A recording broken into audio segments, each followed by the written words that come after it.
Assalamualaikum warahmatullahi wabarakatuh. Waalaikumsalam.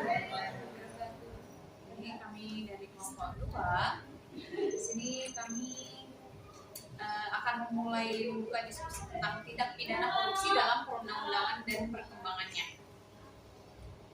Materi pertama akan dibacakan oleh Saudari Silvi. Sejarah pemberantasan tindak pidana korupsi pertama masa Orde Lama.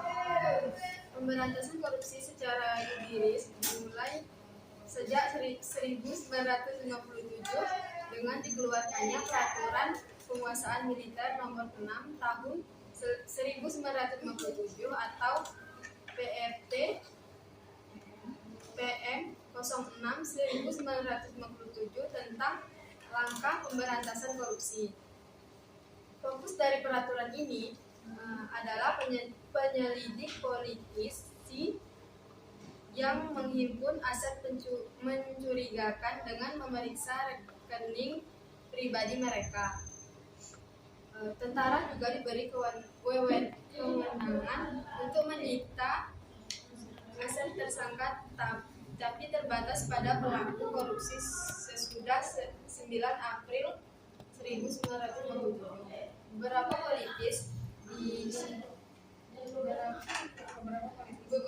politisi diinterogasi bahkan ditangkap.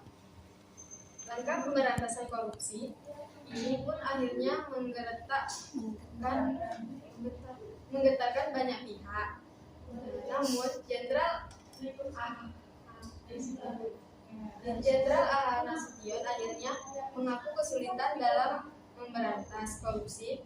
Berbagai pergejolakan menggoyang langkah pemberantasan korupsi saat itu, termasuk korupsi di tubuh Angkatan Darat sendiri.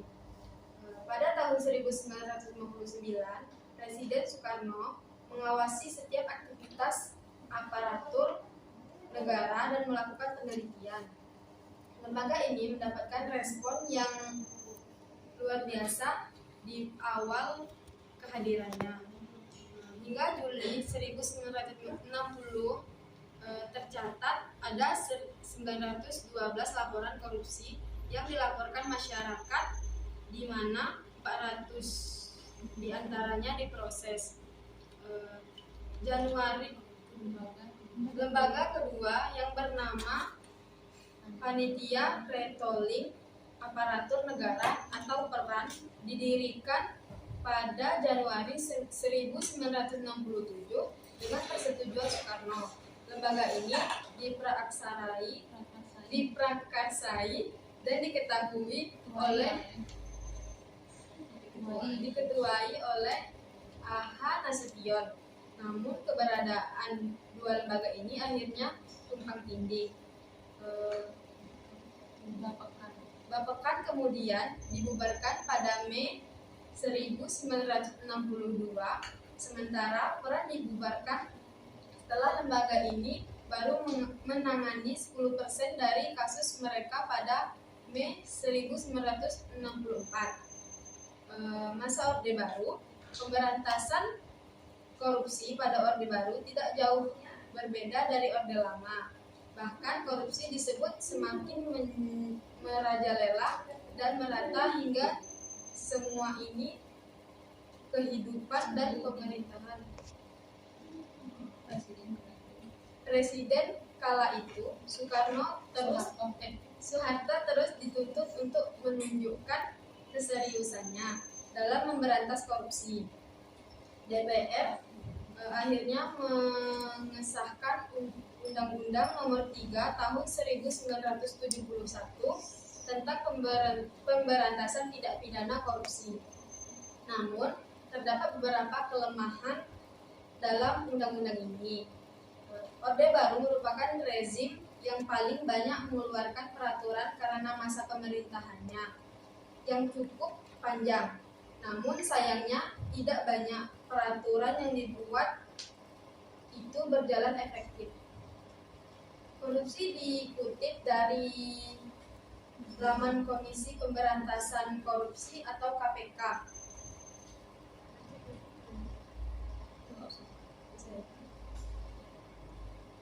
Masa berikutnya pada masa reformasi.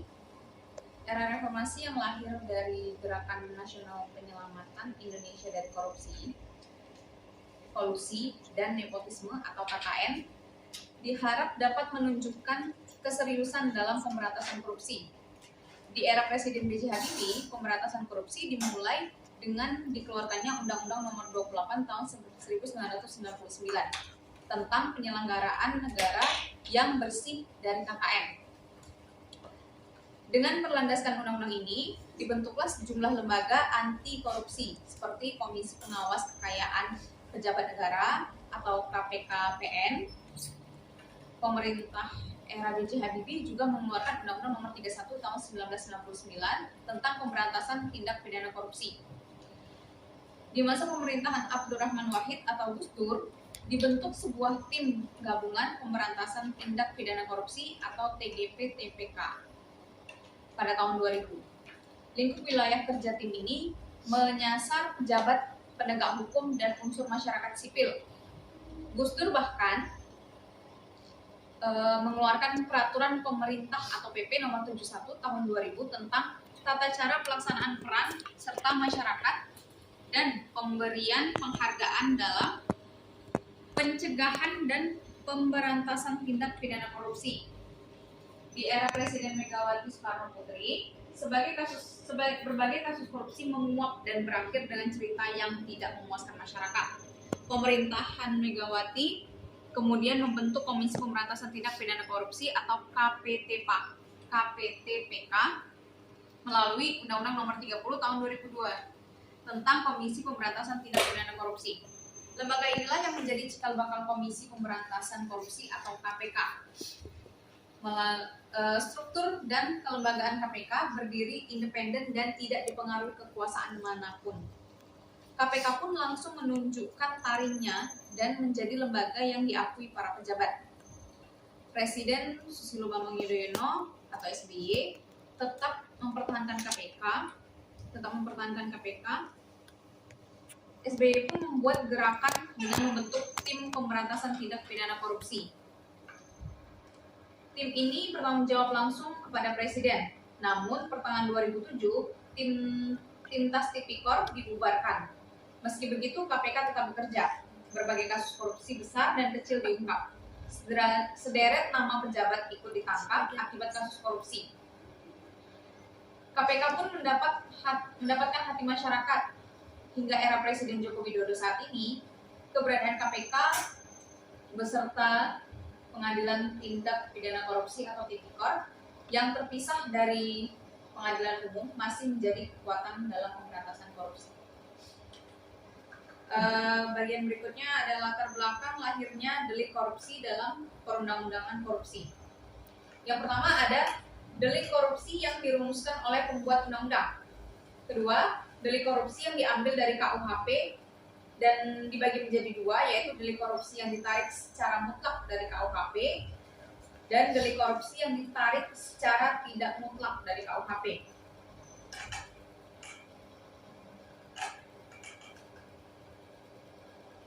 Dari data yang kami kirim ke teman-teman, di situ bisa dilihat delik korupsi menurut Undang-Undang Nomor 31 Tahun 1999. Dan menurut Undang-Undang Nomor 21 Tahun 2001 tentang perubahan atas Undang-Undang Nomor 31 Tahun 1969 tentang pemberantasan tindak pidana korupsi juga bisa diakses di link yang sudah kami sediakan. Selanjutnya, gratifikasi.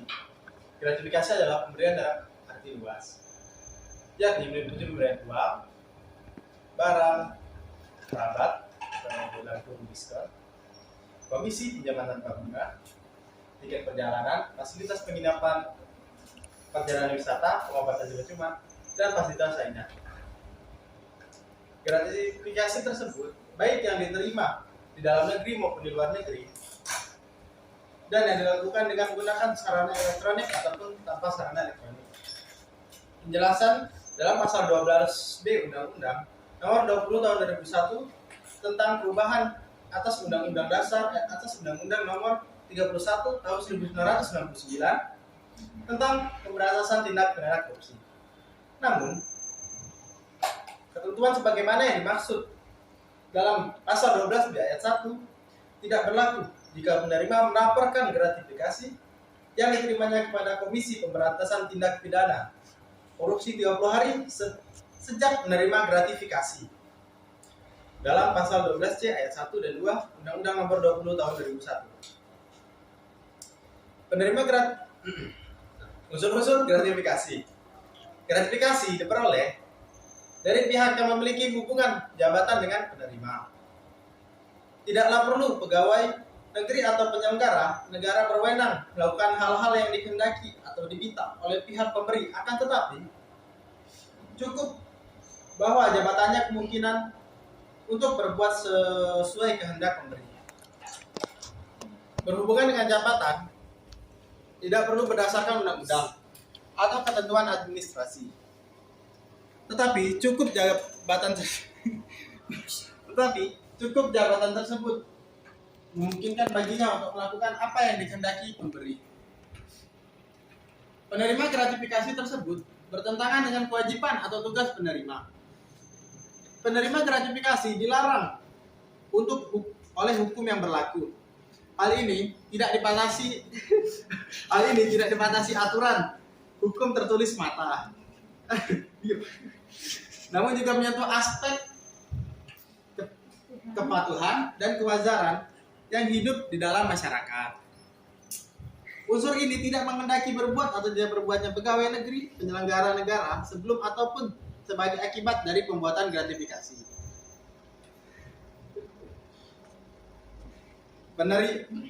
Penerimaan yang memiliki konflik kepentingan, gratifikasi yang diterima tersebut tidak dilaporkan pada KPK dalam jangka waktu paling lambat 30 hari. 30 hari kerja terhitung setelah tanggal gratifikasi diterima. Lapor gratifikasi ini dianggap telah dilakukan oleh penerima gratifikasi jika memenuhi syarat di bawah ini. Laporan gratifikasi disampaikan pada KPK atau saluran lain yang ditunjuk KPK seperti unit pengendali gratifikasi pada kementerian, lembaga, organisasi lainnya, pemerintah daerah yang telah mengimplementasikan sistem pengendalian gratifikasi. Laporan gratifikasi harus berisi informasi lengkap yang dituangkan dalam formulir laporan gratifikasi yang ditetapkan oleh KPK. Telah dinyatakan lengkap dan diterima oleh KPK. Gratifikasi dapat diartikan positif ataupun negatif. Yang positif, pemberian hadiah dilakukan dengan niat yang tulus dari seseorang pada orang lain. Yang negatif, pemberian hadiah dilakukan dengan tujuan pamrih, seperti pengusaha yang ingin melakukan penggelapan pajak dengan cara memberikan tips pada pegawai pajak.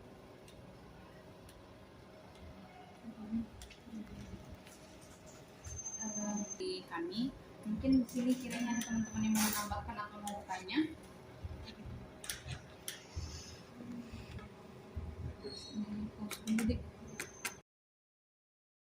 Secara singkat, apa itu gratifikasi? Karena kayak intinya aja gitu loh. Gratifikasi itu sama kayak nyoba. Penyogokan. Ia memberi uang, hadiah, apapun itu dengan tujuan. Dengan tujuan sesuatu. Ya. Nah, yang ngasih gratifikasi adalah orang-orang yang di jabatan itu biasa. Ya, yang pengen itu, yang pengen dapat, yang pengen tujuannya itu cepat terselesaikan gitu. Jadi kalau misalkan kayak pemilu kayak gitu, dia melakukan gratifikasi. Iya, juga. nyoba. Itu termasuk gratifikasi. Termasuk gratifikasi juga. Iya. Apakah pemilu, apakah harus dilaporkan? Nah, Sebenarnya harus dilaporkan. Sebenarnya Tapi kalau kita melihat real life sekarang, itu enggak. ya, orang malah senang dapat duit. Tahu juga. Iya, sama. itu udah kayak Rahasia culture, umum. Iya. culture gitu. Budaya. Heeh. Ya. Tapi gratifikasi itu nggak semuanya negatif. Maksudnya kalau memang tidak didasarkan dengan paksaan, terus orang yang ngasihnya tuh tulus, memang niatnya ngasih, bukan karena untuk nyuap, bukan karena untuk nyogok, itu masih dalam bentuk positif. Oh, jadi kalau Yang misalkan- negatif itu kayak kita contohnya pemilu, terus kita mau nyuap, misalnya nih kita pengen segala urusan pembuatan KTP di Dukcapil gitu Biar pengen cepat. cepat nyuap. Disuap. Nah, itu termasuk gratifikasi negatif. Itu pajak itu tadi kan dikasih tips-tips ke itu karya-karyanya. Terus kalau misalkan itu dilaporkan, berarti yang bertanggung jawab yang ngasih kan, jadi yang di bawahnya nggak ikut bertanggung jawab kan? Yang menerima juga, Iya. Yang menerima juga. Iya Yang benar. si pemberi sama si penerima. Kan kalau nggak tahu, Ya. Dia pasti sudah tahu toh orang mengelapkan pajak kayak misal pajak mobil dia jadi lebih murah kan ada pada saat pas berita. oh berarti Yang dari 50 juta jadi 50 segala juta. yang bersangkutan berarti ikut terjerat hukum juga. Iya, yang udah tahu kan yang melaporkan. Kita juga nggak tahu. Masa nggak ditangkap suka sih? Habis lah penduduk Indonesia masuk penjara kan. Baik, tadi yang di B itu adalah latar belakang delik korupsi perundang-undangan. Yang dimaksud dengan delik korupsi itu sendiri apa? Delik menilai delik. Delik. Delik itu kan tadi nanya delik korupsi itu apa? Delik itu kan perbuatan yang melanggar perundang-undangan yang dengan sengaja dengan merugikan orang lain. Itu artinya delik. Ya, delik korupsi berarti tindak pidana korupsi yang sengaja melanggar undang-undang yang merugikan orang lain. Ya, seperti itulah. Tidak ada lagi tambahan. Mungkin ada yang ingin menambahkan tidak? Saya ingin bertanya, tadi kan iya, bilang kalau tindak korupsi ini udah seperti budaya di negara kita gitu kan. Bagaimana cara supaya kita tuh menghentikan kebudayaan korupsi ini agar tidak merajalela di tengah-tengah masyarakat? Susah nih karena nggak ada sebenarnya untuk mengatasi korupsi yang udah terlanjur jadi culture di Indonesia sendiri, ya KPK-nya harus kuat lagi kayak di masa pemerintahan sebelum-sebelumnya. Karena makin kesini KPK itu makin lemah, hukum yang dibuat juga makin lemah. Apalagi baru RUU KUHP kemarin kan baru disahkan. Iya. Bang. Ya, cuma berapa Emang tahun? juga 2 tahun. Dendanya 10 juta. Nah, sementara itu untuk tindak pidana korupsi. Korupsi itu kan hal korupsi yang bentuknya dia subjeknya dia pejabat, ya kan? Nah, dia pejabat kan otomatis korupsinya nggak kecil, besar. Nah, itu kan merugikan, bukan cuma merugikan diri dia sendiri yang nantinya bakal ditahan 2 tahun, tapi merugikan orang banyak, ya kan? Nah, yang dana-dana rakyat itu ikut dimakan sama pejabat-pejabat itu. Jadi ya intinya memang harus memperkuat peraturan dan pemerintahan. Seharusnya bisa mengganti sumber daya manusia sih. Iya, Indonesia ini sudah banyak sumber daya yang nggak layak ya. iya manusianya yang tidak layak. Nah, benar kan. Tapi karena balik lagi ke korupsi, banyak yang korupsi ini tadi, jadi ya yang nggak tegak di atas itu yang tetap itulah, tetap yang rajin korupsi itulah. Nah, karena gratifikasi tadi, sogok orang KPK aja ada yang korupsi. Nah, ya. dari KPK-nya harus dirombak lagi, dari pemerintahannya, mungkin dari presidennya. Tapi kok jadi KPK ya, Rai? Biar itu harus diperkuat sih. Yo, tapi kok jadi presiden?